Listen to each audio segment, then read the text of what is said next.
नमस्कार विद्यार्थियों।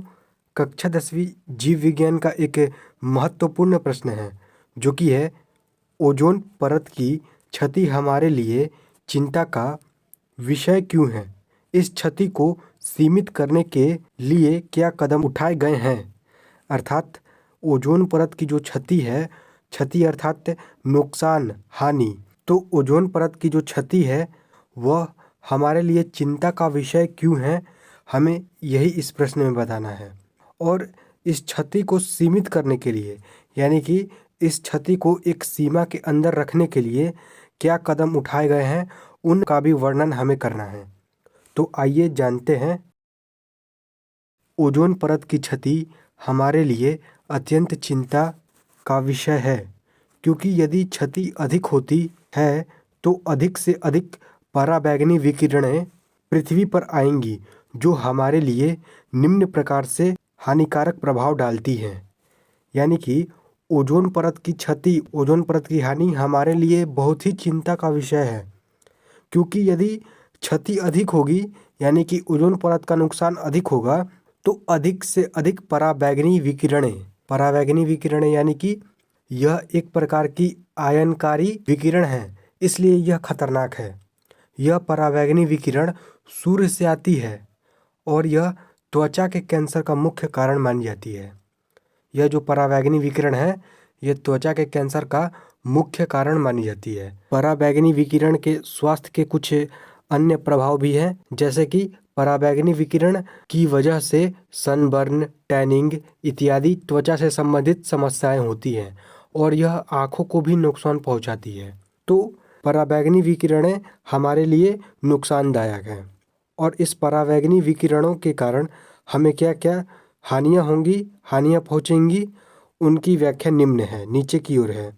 आइए जानते हैं। तो प्रथम हानि है, इनका प्रभाव त्वचा पर पड़ता है, जिससे त्वचा के कैंसर की संभावना बढ़ जाती है। अर्थात हमने अभी बताया कि इनका जो प्रभाव है वह त्वचा पर पड़ता है, हमारे स्किन पर पड़ता है, जिससे त्वचा के कैंसर होने की संभावना बढ़ जाती है। दूसरा प्रभाव है, पौधों में वृद्धि दर कम हो जाती है, यानी कि जो पौधों में बढ़ने की दर होती है वह कम हो जाती है। तीसरा प्रभाव है, ये सूक्ष्म जीवों तथा अपघटकों को मारती है। इससे परितंत्र में असंतुलन उत्पन्न हो जाता है। अर्थात यह सूक्ष्म जीवों तथा अपघटकों का अर्थ है वे जीव जो मृत कार्बनिक पदार्थ से अपना पोषण प्राप्त करते हैं, उन्हें हम अपघटक कहते हैं। अर्थात अपघटक सूक्ष्म जीव होते हैं जो कि सभी मृत जीवों, वनस्पतियों और जंतुओं को उनके पार्थिव अवयवों में तोड़ देते हैं और यह जीव मृत कार्बनिक पदार्थ में अपना पोषण प्राप्त करते हैं। और एक महत्वपूर्ण बात यह है कि जो अपघटन की प्रक्रिया होती है वह मृत्यु के बाद शुरू होती है। तो सूक्ष्म जीवों और अपघटकों को यह पराबैंगनी विकिरण मारती है। इससे परितंत्र में असंतुलन उत्पन्न हो जाता है। परितंत्र यानी कि हमारे पर्यावरण में जितने भी जीव जंतु रहते हैं, चाहे वो पेड़ पौधे हों या वह जानवर हो या चाहे कोई भी वस्तु हो, सारे के सारे एक दूसरे पर निर्भर रहते हैं। उदाहरण के लिए हम अपना भोजन पौधों से प्राप्त करते हैं। हम अपने पोषण के लिए पेड़ पौधों पर निर्भर रहते हैं। पेड़ पौधे भी अपना भोजन खुद ही बनाते हैं, लेकिन वह सूर्य प्रकाश, CO2 यानी कार्बन डाइऑक्साइड, जल इत्यादि पर निर्भर रहते हैं। तो कुल मिलाकर देखा जाए तो हमारे इन्वायरमेंट, हमारे वातावरण में जितने भी जीव जंतु हैं वह एक दूसरे पर निर्भर हैं और यही हमारा परितंत्र या पारिस्थितिकी तंत्र कहलाता है। तो सूक्ष्म जीवों तथा अपघटकों को यह पराबैंगनी विकिरण मारती है और इससे हमारे परितंत्र में असंतुलन उत्पन्न होता है। चौथा प्रभाव है, यह पौधों में पिगमेंटों को नष्ट करती है।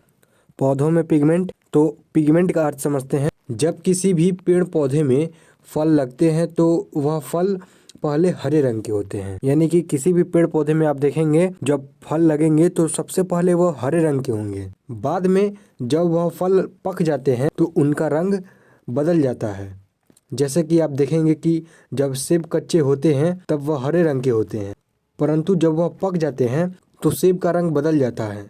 सेब लाल रंग का हो जाता है और आम के साथ भी कुछ ऐसा ही होता है। वह शुरू में तो हरे रंग का होता है, लेकिन जब वह पक जाता है तो पीले रंग का हो जाता है आम।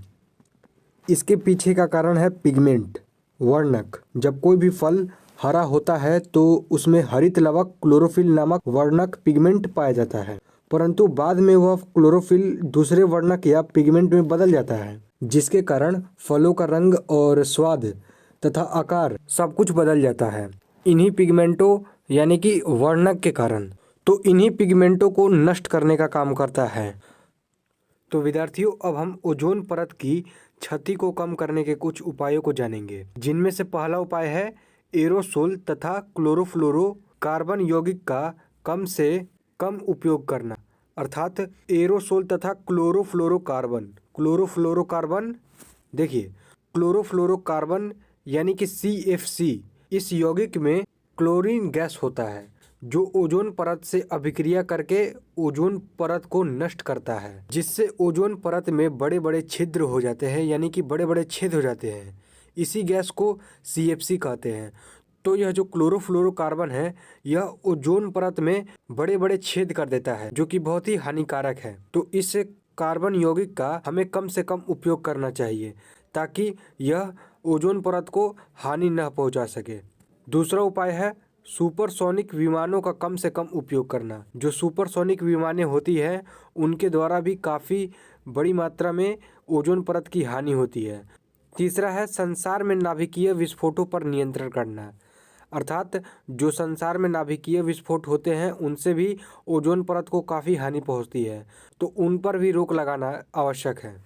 आशा है कि आप इस प्रश्न को अच्छे से समझ गए होंगे। तो अभी के लिए इतना ही। यदि आप इसी प्रकार के अन्य महत्वपूर्ण प्रश्नों को समझना चाहते हैं, आप हमारे चैनल पर जाकर देख सकते हैं। वहां पर इसी प्रकार के महत्वपूर्ण प्रश्न आपको प्राप्त होंगे। धन्यवाद। जय हिंद।